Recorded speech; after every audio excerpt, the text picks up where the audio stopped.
Hello guys, welcome back to my channel.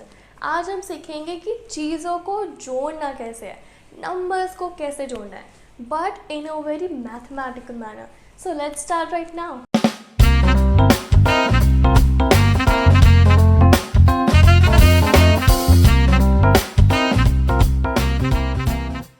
Hello guys, welcome back to the channel. Today we will be starting about integration. So as you all know, integration मतलब हम सब साथ मिलके चलेंगे. Everyone will be together. It means to integrate. Now mathematically इसका क्या मतलब है ज़रा समझते हैं. Before we move on, this is my Instagram ID. You can connect with me over here like _ANCHLG or I will be available to all of you.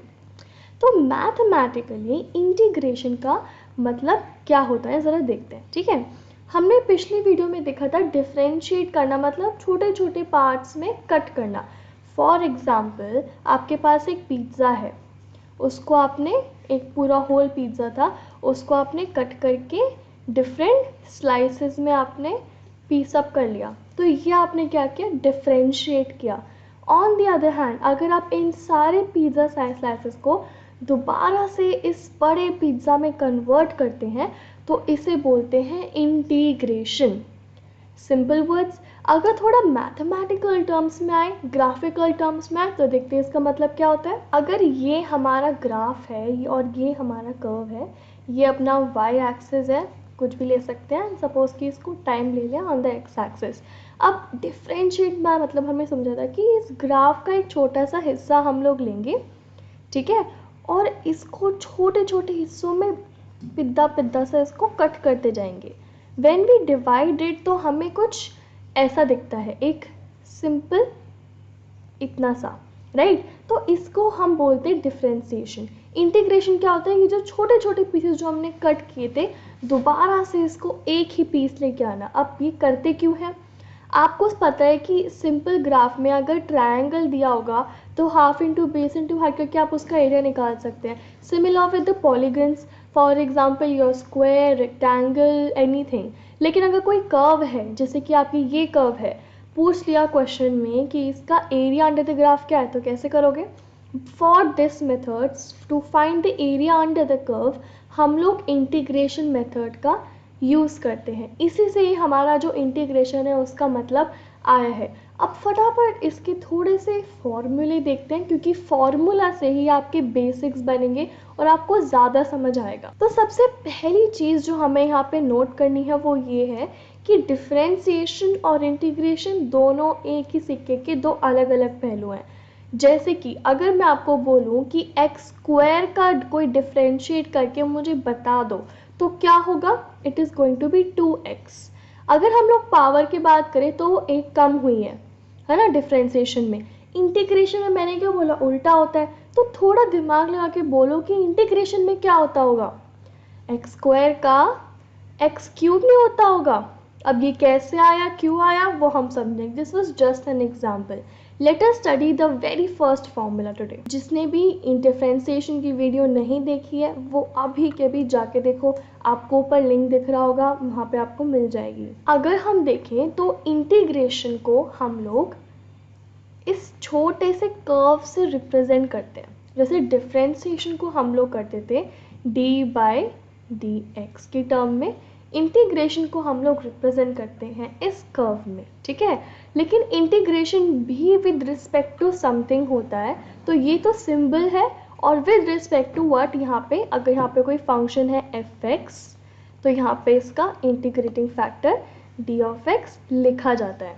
Okay. Next एक important चीज़ जो हमें देखनी है वो है कॉन्स्टेंट्स के बारे में. फॉर एग्जाम्पल आपका लिखा हुआ है integration of 2 into f(x) dx, ठीक है.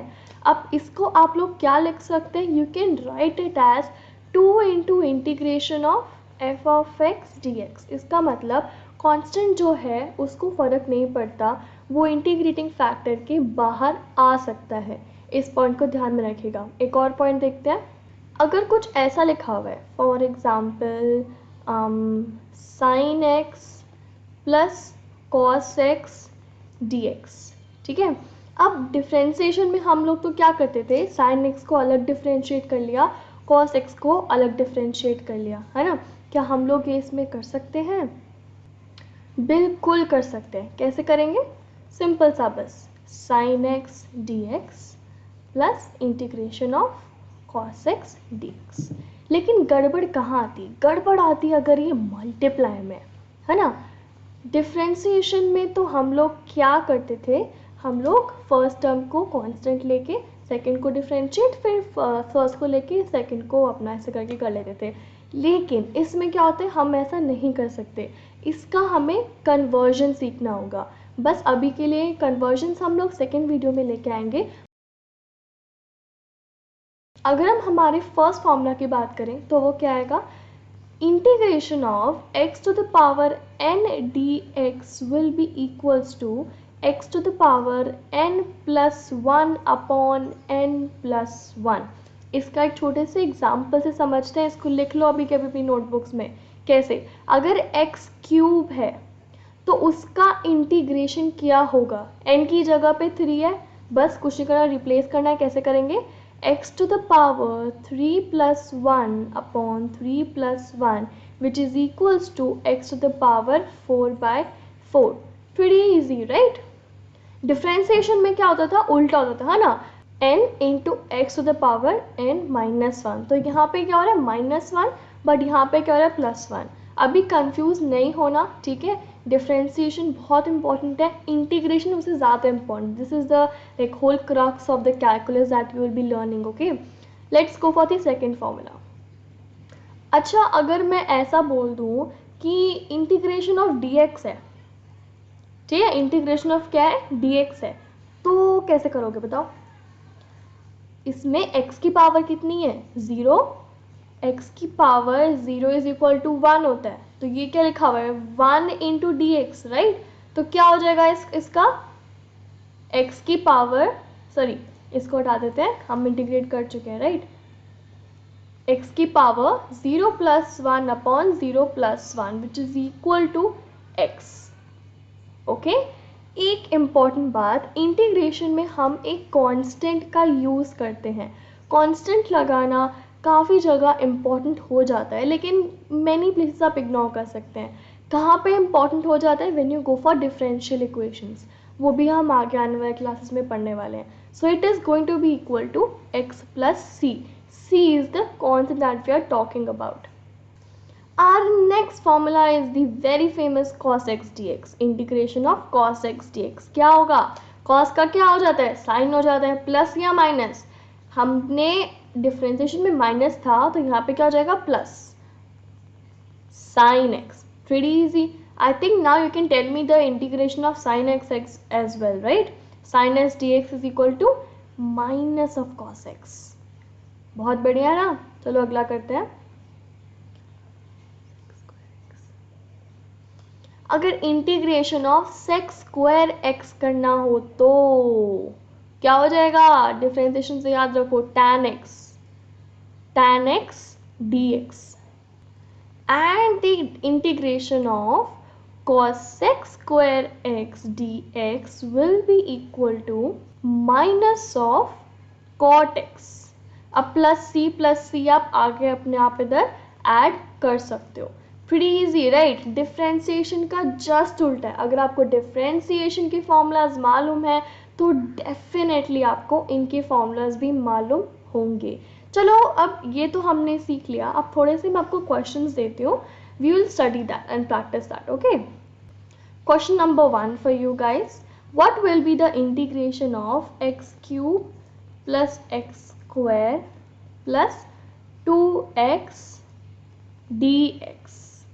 ठीक है, इसको अभी के अभी हम सॉल्व करते हैं। इसको हम लोग लिख सकते हैं integration of x cube D x plus integration of x square D x plus integration of 2 को बाहर लिख दिया एक्स डी एक्स। ठीक है, अब फर्स्ट फॉर्मूला जो हमने पढ़ा था, क्या पढ़ा था, x3 का क्या हो जाएगा, x3 plus 1 upon 3 plus 1 plus x2 plus 1 upon 2 plus 1 plus 2 into x 1+1/1+1, बहुत ईजी राइट। क्या हो जाएगा x 4/4 plus x³ plus 2x² plus तीनों के कॉन्स्टेंट्स ऐड होंगे, क्या हो जाएगा +c1 +c2 +c3। अगर हम फाइनल आंसर की बात करें तो क्या होगा, इस c1 c2 c3 को मैंने एक कांस्टेंट मान लिया c। What will be the final answer x 4/4। I know मेरी हैंड राइटिंग बहुत अच्छी है, please leave in the comment section मुझसे अच्छी हैंड राइटिंग और किसकी है, ठीक है, if you know what I mean. 2x² plus are capital C. So this will be our answer over here. Let's practice one more question. अगर ये दे रखा हो इंटीग्रेशन ऑफ x प्लस 1 का होल स्क्वायर dx। अब इसमें ऐसा तो है नहीं कि चलो पहले इसका इंटीग्रेशन करें फिर इसका करें। इसका इजी वे क्या होगा सॉल्व करने का, pause the video and try on your own first.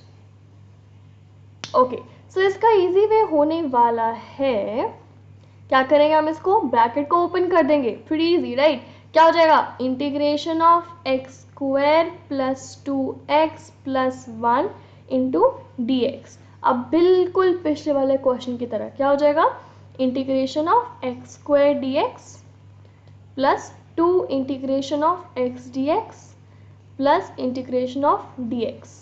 Very easy, क्या हो जाएगा ये, I am just writing the answer simply, x³ plus 2x² 2 plus x plus c1 plus c2 plus c3।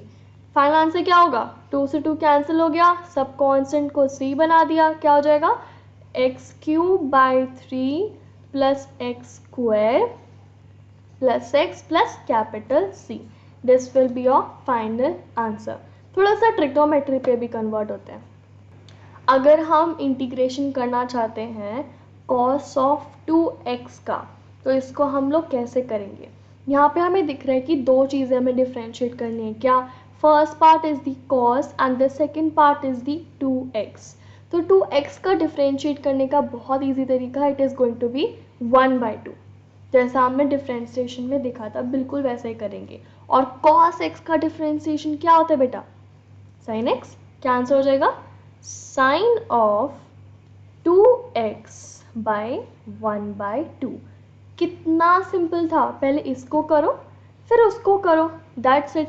अगर आपको लगता है कि आपका आंसर गलत है तो आप क्या कर सकते हो, दोबारा से इसको डिफ्रेंशिएट कर सकते हो और आपको ये वाली टर्म मिलनी चाहिए। It's a very simple trick check करने के लिए कि अगर आपका आंसर सही है या नहीं। अगर ये आ जाता है तो बहुत बढ़िया, नहीं आता है तो कुछ गड़बड़ करिए, ठीक है। लेकिन ये क्या है, जब हमारी लिमिट्स नहीं लगी हुई। अब लिमिट्स क्या होती हैं, कैसे कैलकुलेट करते हैं, ये सारी चीज़ें जो हैं हम लोग आगे आने वाली इंटीग्रेशन की सीरीज़ में सीखने वाले हैं।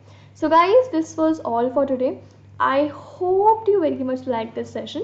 ये जस्ट बेसिक सेशन था and you all have to learn these formulas and I have given a list of the whole formula जितने भी इंटीग्रेशन में हम यूज़ करेंगे। तो नेक्स्ट लेक्चर से पहले आपको ये सब फॉर्मूलाज अच्छे से आने चाहिए, क्योंकि आगे हम लोग और कॉम्प्लेक्स चीज़ों से डील करने वाले हैं। And if you like the video, do subscribe the channel right now and share with your friends. This is my Instagram ID. All of you can go there and follow me there as well. Thank you everyone. Have a very nice day ahead of you.